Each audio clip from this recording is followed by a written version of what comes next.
Hi everybody, Assalamu alaikum. My name is Nawwar Hammad Mazrui.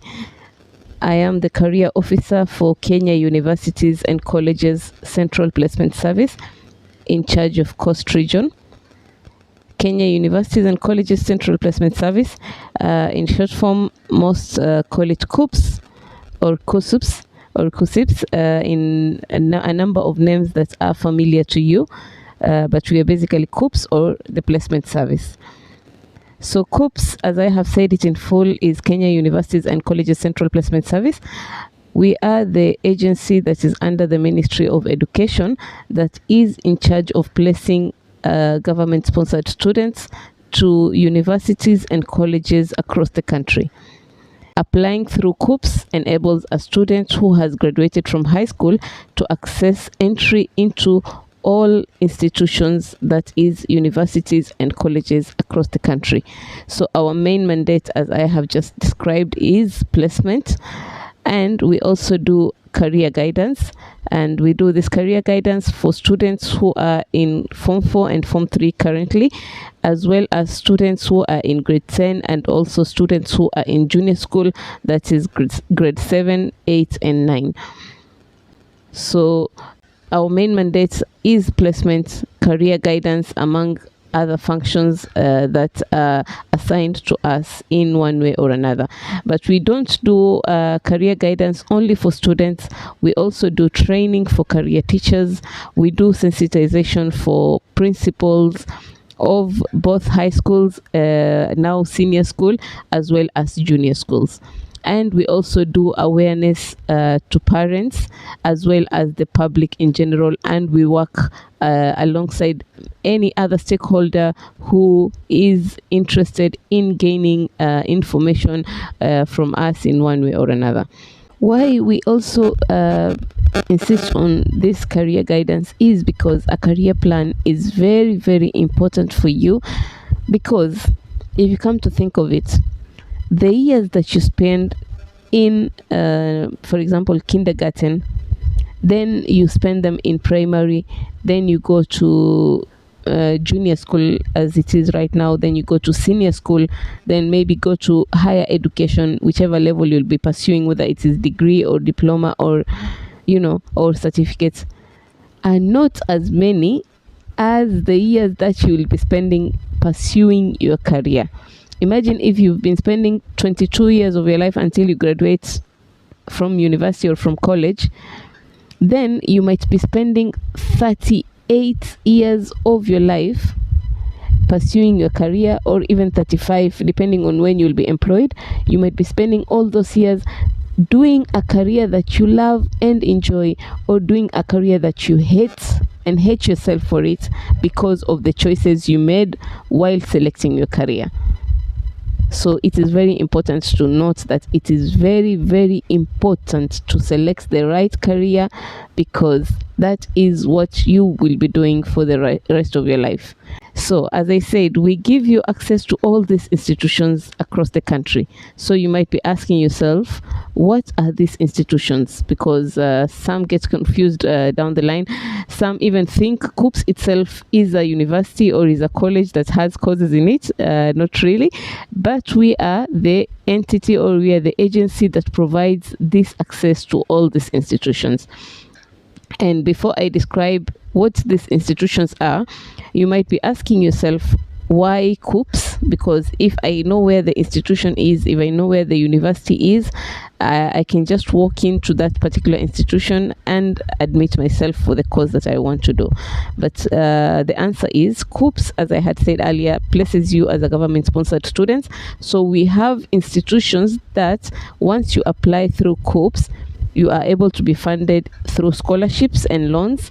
Others, you are able to be funded through loans, and this is what we are now going to describe. So it's very important that once you graduate from high school, you actually seek placement into all these institutions across the country through the KUCCPS portal.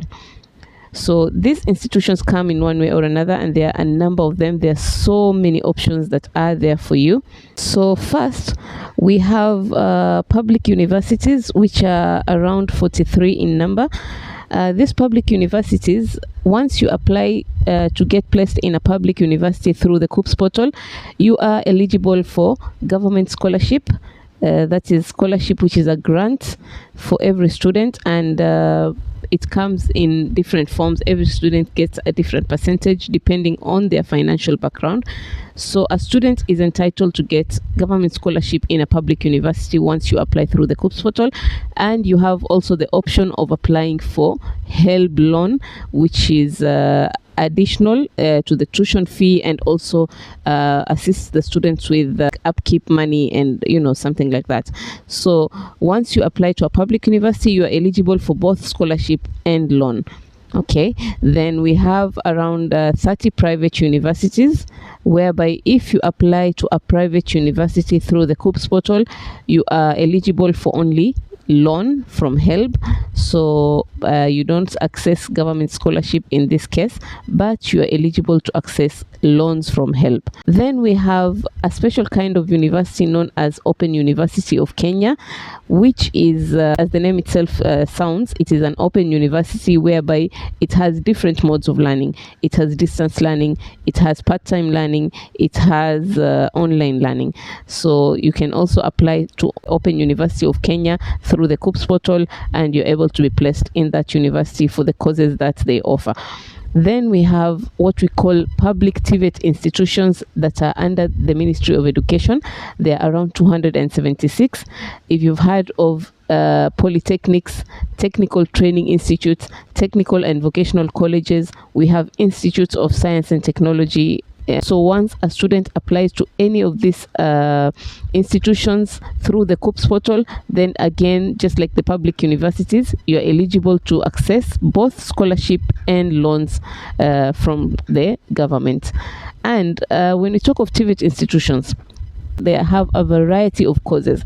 So any courses that you think of at degree level, whether they are business related courses, they are ICT related courses, they are tourism, they are engineering, and so many others, all these courses are available at TVET institutions, because sometimes we confuse that TVET institutions might have only hands-on courses, and mostly we associate them with the male gender courses that are found in these TVET institutions, but that is not true, because every other course is found in these TVET institutions, be it business, be it fashion and design, be it catering and accommodation, be it ICT, banking and finance, accounting, and so many others, engineering courses, marine courses, maritime, transport and logistics, and among many others courses. So you find that these TVET institutions have so many courses in them that any student with a C- and above can begin at diploma level.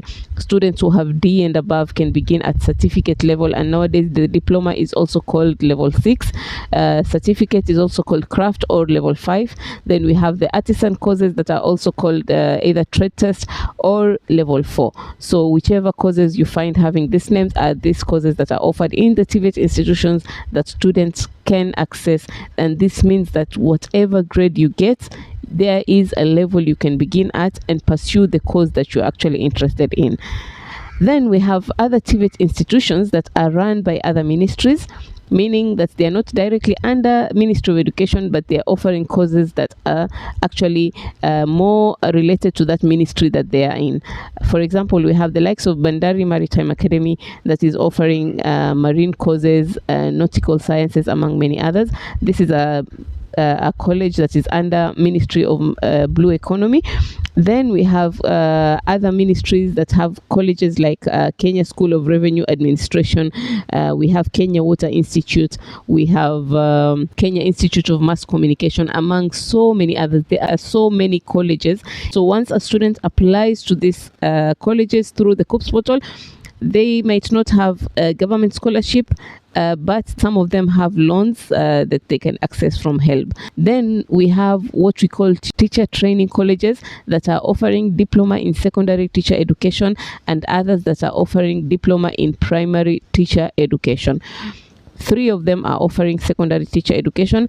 about 33 or 34 others are offering primary teacher education. So these are all options for students who could not manage to do a Bachelor of Education at degree level, whether it is primary or secondary. They have the option of beginning diploma in primary teacher and diploma in secondary teacher on your way to pursuing your passion of becoming a teacher.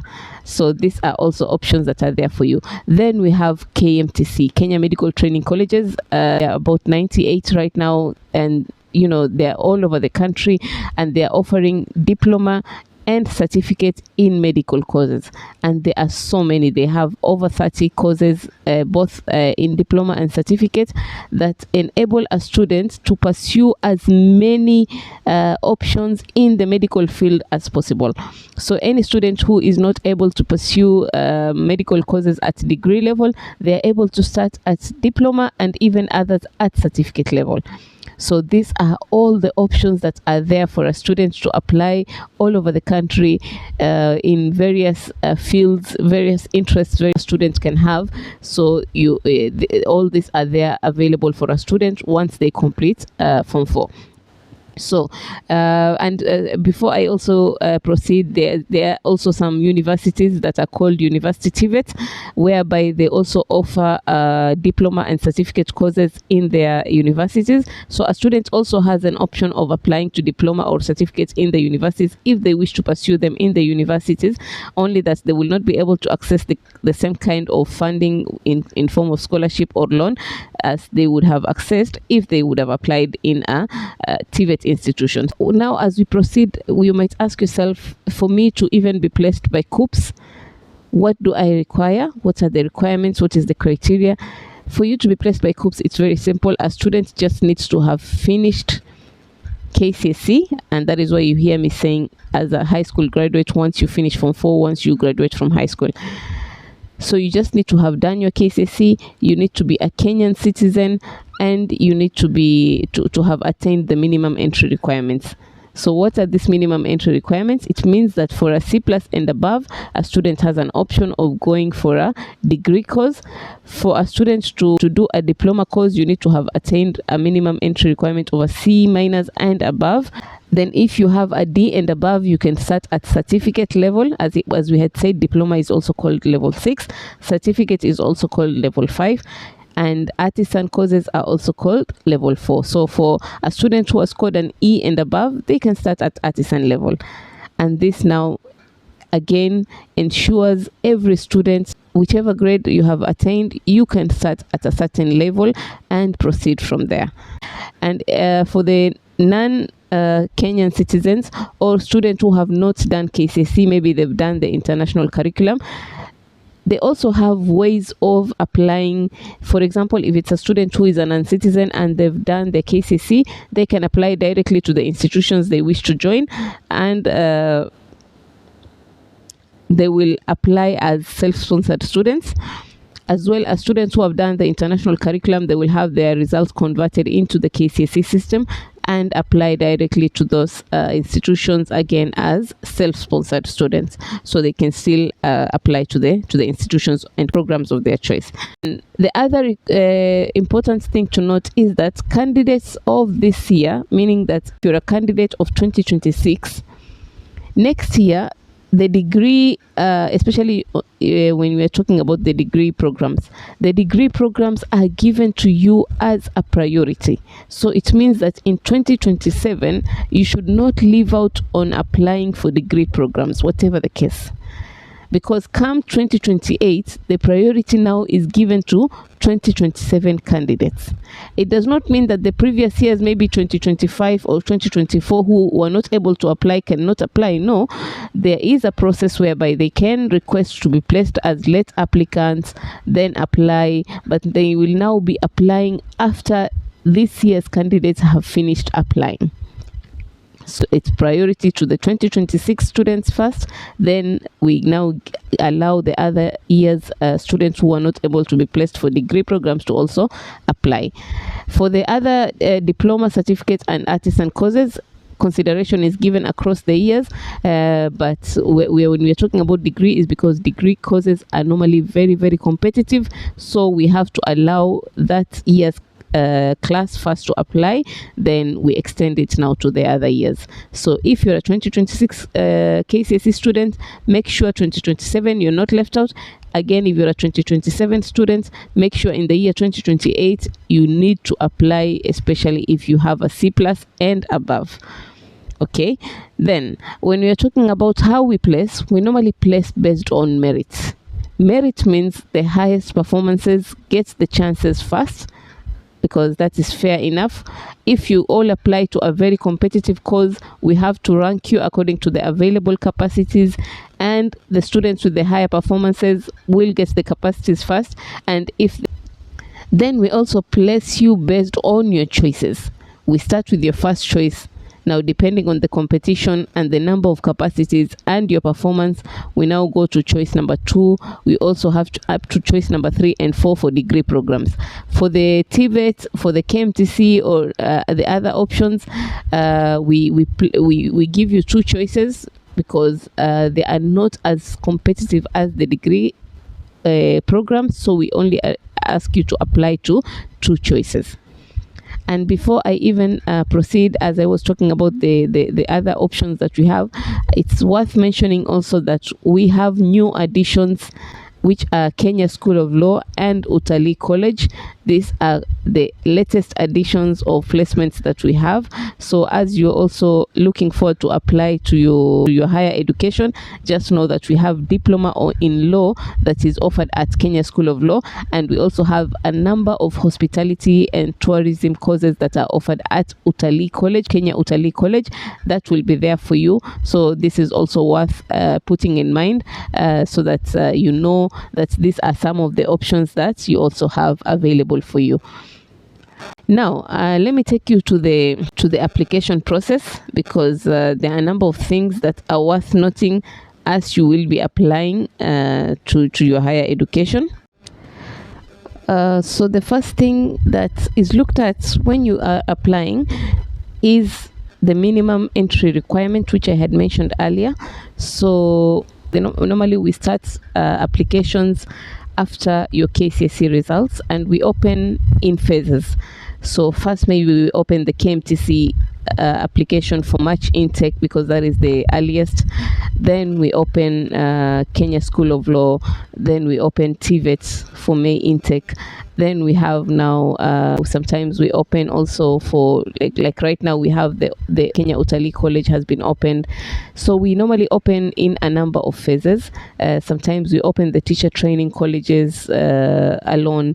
Then we open the university applications. So as all these applications are running, these are some of the things that you will need to consider that will be looked at when you're applying.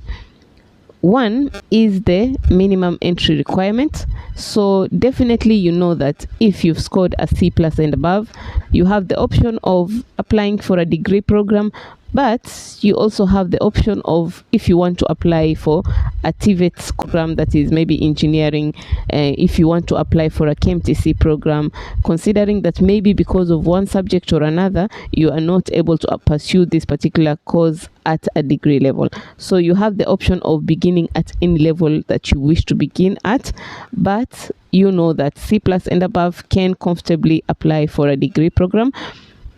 If you're a C- and above, you can start at diploma or level 6. If you're a D+ and above student, you can start at certificate or level 5.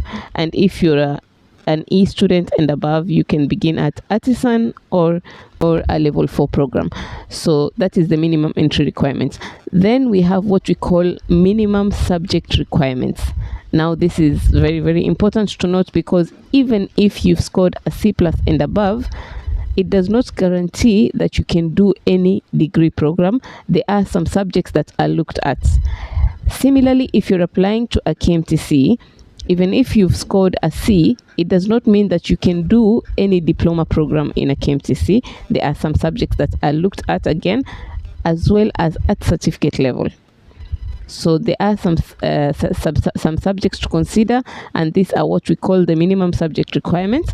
And it's also worth noting that the minimum subject requirements are not dictated by KUCCPS. They are actually set by what we call professional or regulatory bodies in Kenya that are actually attached to these particular courses. Just to give a few examples, if we are talking about education courses, that these are teaching courses, we know that we have the Teachers Service Commission. If we are talking about nursing courses, we know that we have the Nursing Council of Kenya, we have Engineers Board of Kenya, we have the Council of Legal Education that regulates law courses, and so on and so forth. So these are what we call the professional or regulatory bodies in Kenya that set these minimum subject requirements. So you need to understand that these are subjects that are very, very important to achieve grades that are required, so that you know early enough that if I don't get a certain grade in mathematics, I cannot do a particular course. If I don't have a certain subject, then it might be difficult for me to do a particular course. And especially right now, because you're already in Form 4 or Form 3, these are some of the things that you need to put in mind very, very early, so that you start either working extra hard in that subject that will enable you to get that course, or if you don't have the subjects, then what are the alternatives? You need to adjust early enough to what alternatives you might have, so that you get a career that, if not that career of your dream, then it might be at least related to that particular career. So these are what we talk about when we mention minimum subject requirements. And we might not be able to talk about all the careers with their subject requirements. There is a document that I will maybe give a way of you accessing it at the very end. These documents will enable you to view all these careers, all the programs. These programs are normally grouped into what we call clusters. It means that every cluster has a group of courses that are related to each other. For example, if we are talking about technology courses, IT and technology related courses, we have Bachelor of Science in IT, we have Bachelor of Science in Information Science, we have something like Computer Science, and many others. If we are talking about engineering and related courses, we know that we have so many engineering programs, whereby we have something like Bachelor of Science in Civil Engineering, Telecommunication Engineering, we have Mechanical Engineering, we have Software Engineering, and so on and so forth. So this is the cluster of engineering courses. So when you look at that document, it's called a degree cluster document. I will show you how to access it at the very end. When you look at the document, you will find that we have 20 clusters. So these are 20 groups of courses. Every cluster has so many courses under it. So you can imagine the total number of programs that you might have imagined. There are so many. And that is why it's important for you to go through that document with your teachers, with the help of your teachers, of course. It will help you discover the courses that are there, and there's so many options that you might have never thought of, and you come and realize that actually you have a variety of courses that you will discover that you might have interest in. Same thing with TVET programs. There is a document on TVET. There is a document on KMTC programs, okay, and also the teaching courses that we have, the teacher training courses, and even the Kenya School of Law and the Utalii college courses, and many others. So these are options that you need to go through. You need to do a lot of research so that you find out maybe where your hidden talent was. And one thing you can also do is this.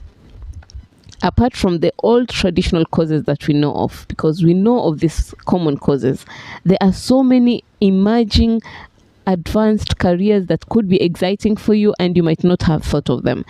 You see people doing things like catering, opening up catering companies. You see people who independently open up, cybers, or, colleges that offer computer related courses like graphic design and AI and robotics engineering and many others.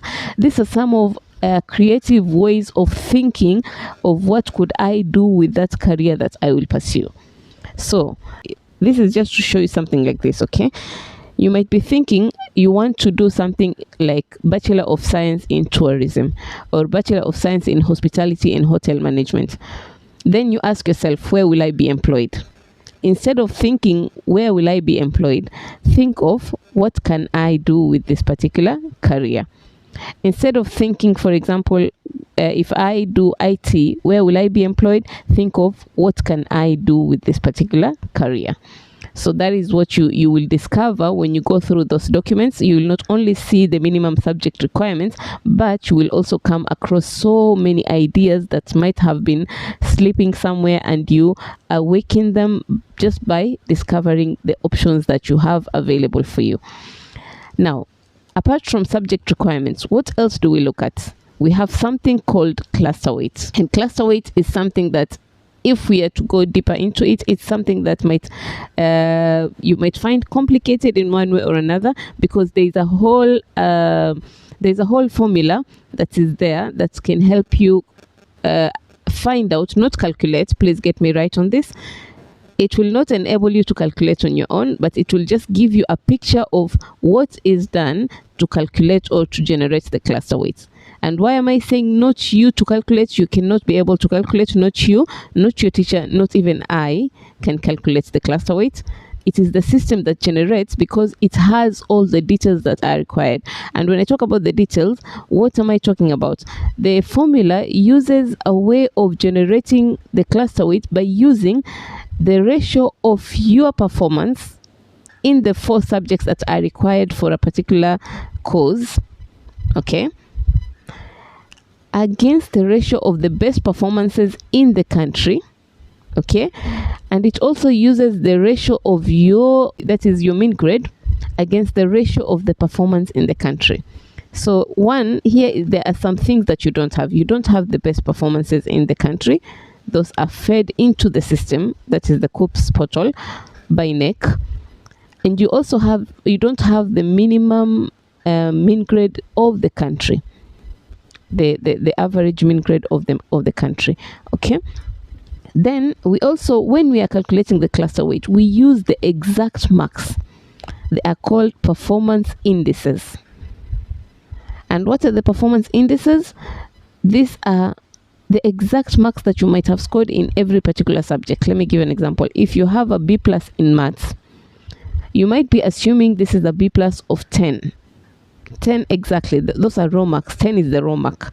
But the exact mark that you don't know about, that NEC is now feeding into our system, might be you have a B+ of 10.2 or 10.4 or 10.1 or even 9.8, because 9.8 rounded off is still 10. So these are things that you don't have, but they are fed into the system. And we use this exact mark so that we can generate a cluster weight of even 3 decimal points.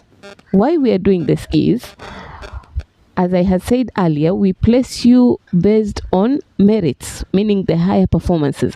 So if we are to rank you, we need to rank you according to your cluster weights, not your raw marks.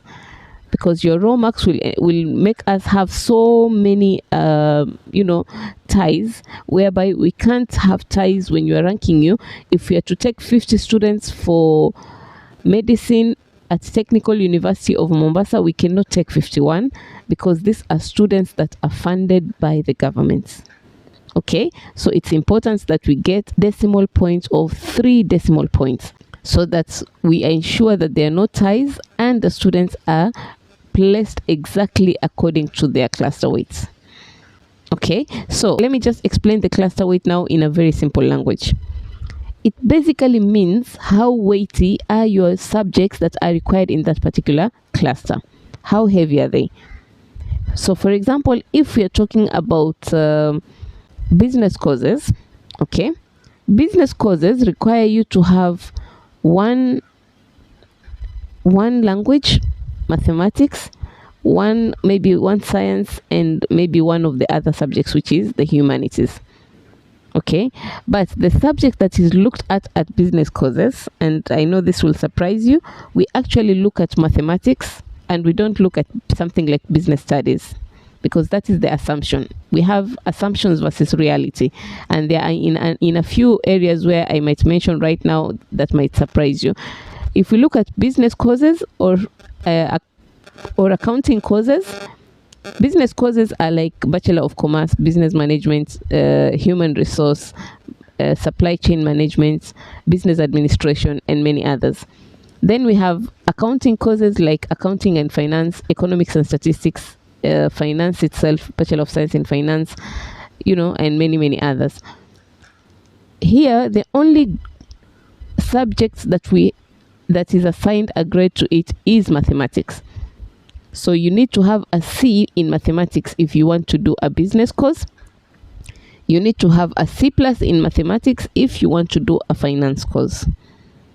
Okay, so these are the subject requirements now that we are talking about. So for the cluster weight, a student who has a C in mathematics maybe and has a minimum mean grade of B-, and a student who has a B+ in mathematics and has a minimum mean grade of a B or a B+, for example, of course we already know whose cluster weight will be higher than the other. Okay, when we come to something like IT courses, in IT now, here is another, I mentioned this particularly because of the assumptions versus reality. The assumption in IT courses is that we need computer studies, but that is not the reality. The reality is you need a language, you need mathematics, you need physics. And the same goes for computer science and something like software engineering. So these are the subject requirements. And you also need one of the other subjects if it's a humanity or any other if it's a technical subject. So computer being there is just an added advantage, but it's not compulsory. But you have to have maths and physics and one language. And in IT, you need to have a C in mathematics. So this is now the reality. So if you might have a B in mathematics and a B+ as a mean grade, and maybe physics is there and you've also scored maybe a C+, it will now determine what cluster weight you will have. So the better you perform in these subjects that are required for that particular program that you wish to pursue, the higher your cluster weight will be. So it is important for you to work extra hard. That is why I always tell students, if you put in ordinary efforts, you score ordinary grades. But if you put in extraordinary efforts, then you score extraordinary grades. Okay, so it is very important that you put in your best so that your cluster weight keeps going higher. And the same comes to law, because here also the assumption is you need maybe history or CRE or IRE or any other, but we actually look at English where you need to have a B. But again, if you look at aspects of cluster weight, you find that a student with an A- and an A- in the languages, the cluster weight will be way higher than a student who maybe might have scored just a B or a B mean grade. And when we now look at competition in the country, because cluster weight is very important because of the high level of competition. Sometimes we talk about a course like medicine, which requires you to have a B in maths or physics, in English or Kiswahili, then in biology, then in chemistry. But the reality is this: if you're all ranked according to the grades that you get, you find that medicine, the capacities are not very many in the country. So even sometimes before we even reach to an A- student, medicine capacities have been filled up by A students. If we are talking about clinical medicine or nursing, we find that they are filled up by A- students before we even reach B+ students. If we are talking about engineering courses, maybe they might have been filled up by B+ students before we even reach B students. And or what will assist a student to know whether you stand a chance. And why I'm mentioning all this is because competition is very high. So this is actually something that you will need to reflect on as I come to the end of the presentation. At the very end, we will talk about mistakes to avoid when you are selecting your careers. So what will enable a student to know whether you stand a chance to get that course in that university? There is something called cutoff. Okay, and again, cutoff, sometimes people ask us, why are you setting very high cutoffs?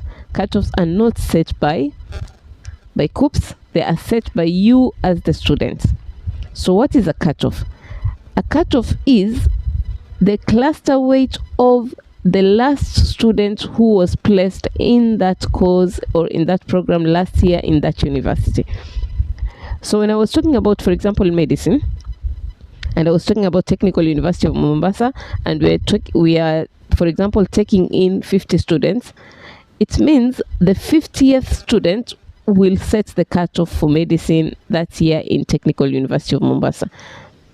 So it means that the cutoffs cannot be the same in all the universities. Every university will have a different cutoff depending on which students was the last one to be placed in that course that year in that university. So you'll find that even a university itself cannot have the same cutoffs for all the programs. They keep on changing depending on what happened that year. So for you, when you'll be applying to your courses next year, for example, what will you be looking at? You'll be looking at the cutoff of those universities. So for example, you're an A- student and you are very much qualified to join engineering, but you need to look at the cutoffs of the university before selecting that university. So for example, the cutoff of University of Nairobi might be 43 and your cluster weight is 41. But if you look at the cutoff for Multimedia University, you find that it is 40 and your cluster weight is 41. It means that it is safer for you to choose Multimedia University more than University of Nairobi, because that is where you stand a higher chance of getting.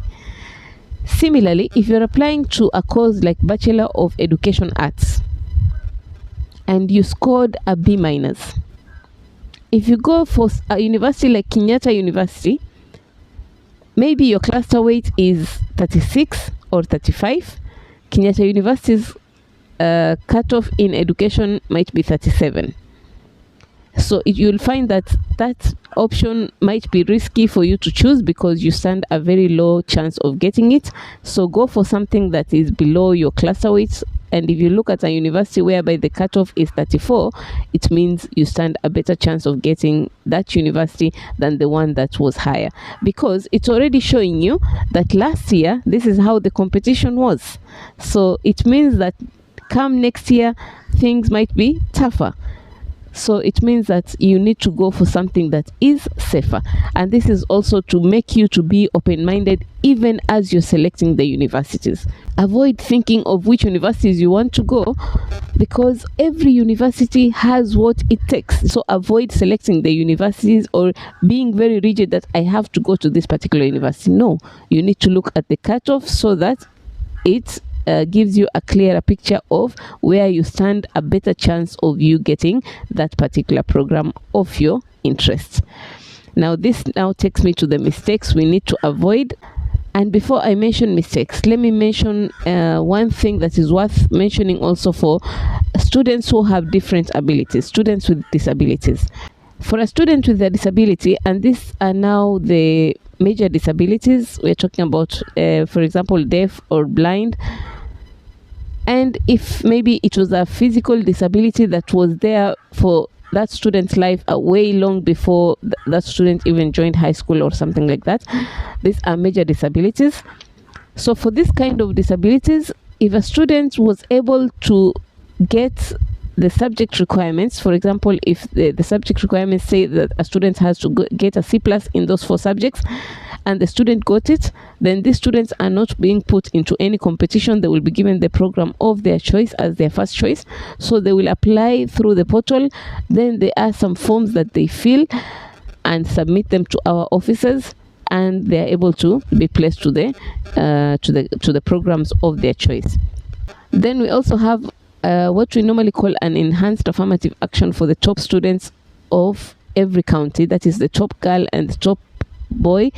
And if they're able to, of course, they are qualified for that particular career and they apply, then they are given their first choice automatically they're being placed to their first choices. So this is also worth noting, just for the purpose of motivating these kinds of students who are in this category. Now, mistakes to avoid as you're selecting your careers. One is avoid listening to everyone. Not everyone has the information to give you that is correct. And this goes not only to the society, because society will always be telling you, apply for law, apply for this, apply for nursing. As the society has its own needs because of what they know, but it's not really the reality on the ground. Please listen to your heart and passion, and listen to people who will give you information that is worth taking in, because unfortunately not everybody can tell you what is right for you and what is wrong. And this also goes to some people there who are out there to just mislead you. When you go out there, please avoid just joining groups blindly, WhatsApp groups that have names of KUCCPS on them, and they're telling you they want to guide you. Avoid joining these WhatsApp groups. If anything, listen to your teachers, listen to your principals, listen to us, our official pages that can give you what it takes for you to apply to the career of your choice. Also, avoid following somebody else's footsteps. We have the idea of family careers. This is a family of doctors, so you also have to be a doctor. Or you admire your uncle who is an accountant, so you have to be an accountant like your uncle. And maybe that is not even where your ability is. Please avoid following other people blindly. Follow your passion, follow your ability, follow your interest. Then you don't think beyond a best careers list. Maybe you just know of a few careers and you don't know more than that. I had mentioned earlier that there are so many emerging, exciting careers that you need to look into. So please do your homework very well. Do your research. Then avoid all of you going for the most competitive courses, because these are some of the courses that are labeled as the prestigious courses, but they're not really the case. A student who has done education has a bright future, just like the one who has done law or engineering or any other course. A student who does communication and public relations can secure a bright future just like any other student. Similarly, a student who has done journalism and a student who has done any other course like hospitality, like I was talking about hospitality and hotel management, just research about how many people are being entrepreneurs in these particular careers, and they're doing so well. The same thing when we talk about KMTC courses. Most of us think about nursing and clinical medicine, when there are so many other courses that people self-employ, like pharmacy, like medical laboratory, like dental technology, like physiotherapy and occupational therapy. These are courses that actually nowadays people are employing themselves and are doing so well. So please always think wider and be creative in thinking out of the box. Don't all of you go for the competitive courses, because that is where now problems are created, because all of you are going for courses which people said are the best courses, but most of you don't even want to do those courses. Then when you are applying, avoid leaving choices blank, because when you give you 4 choices, and that is why I'm telling you, be open-minded. Think of 4 different courses. You cannot just be rigid on one course. If you can do education, it means you can do law, you can do public relations, because all these are courses that require you to talk to people, and so it means all these are courses that you can do. Then avoid you not applying, because next year when you're required to apply, why wouldn't you apply? And you just need to apply to secure admission. Then you will apply for scholarship and see what the government can do for you. That is what you need to do. So make sure you apply and you don't ignore when the applications will be open. The other mistake you need to avoid is giving us wrong contacts, because sometimes you give us contacts whereby we cannot reach you, and maybe we need to give you important information. Make sure you're giving us the right contacts. Also, avoid focusing on the university. I had already mentioned this. You are focusing on the institution more than the career. Some of you even come and tell us, I want any course which is in the University of Nairobi. I want any course which is in JKUAT. No, it should be, what career do you want to do? Then look at which universities you meet the cutoff, whether they are in your area. If they're in your area, well and good. If they are maybe some few counties away, then for you, traveling for the career of your choice is very okay. We see people even going abroad and into many other options across the country. So please just select the career and let this portal guide you on what universities you meet the cutoffs very well. Why I'm saying this is, sometimes you find a student who wants to do medicine, and maybe you are not meeting the cutoff for Nairobi, but you're insisting you want to go to Nairobi, and medicine is being offered in TUM, it's being offered in Pwani, where you can go comfortably and pursue these courses, and you don't want to go there because you're saying you don't want to stay within cost. You see, so that is sometimes not a very good excuse. Please avoid being rigid on some of these choices so that you get the career that is the career of your choice. And the last mistake, which is very, very important to note, is going for careers where you were told that there is money and you're running away from your passion. And this leads you to going to careers like, for example, nursing, because people said you can go abroad. And maybe what you want to do is catering, and you're very good in it, and you can open a very big catering company and even employ others. Why not? Because once you go for a career which you are exemplary in it, you are excellent in it, trust me, opportunities will come for you. Money will chase after you, not you chasing after money. But if you go for a career because people said it has money and you have no ability in it, you will stay the same person for the rest of your life, and you might even end up hating yourself for the rest of your life. So please choose wisely and ensure that you are choosing something that you will not only enjoy it, you will grow in it, you will make money out of it, and that money will keep on multiplying because you are actually doing something that you are best at. And you will also keep advancing education wise. If you started a diploma, you will go for degree, you will go for masters, and at some point you will even multitask. This is the career that you might end up being a lecturer in a university, inspiring many others, while you already have your own company that you are running because you trusted in that growth. Just imagine a future like that because you went for something that you're actually good at. So please choose the career of your interest. And finally, as I'm finishing, these are areas where you can find us. These are Huduma centers across the country where you can find us, seek services of KUCCPS from it. And you can also contact us through our official contacts, and you can also reach me via my WhatsApp number, which you can chat with me at any time. And it was a pleasure to give this presentation to you. I hope we can engage more and interact more in the near future.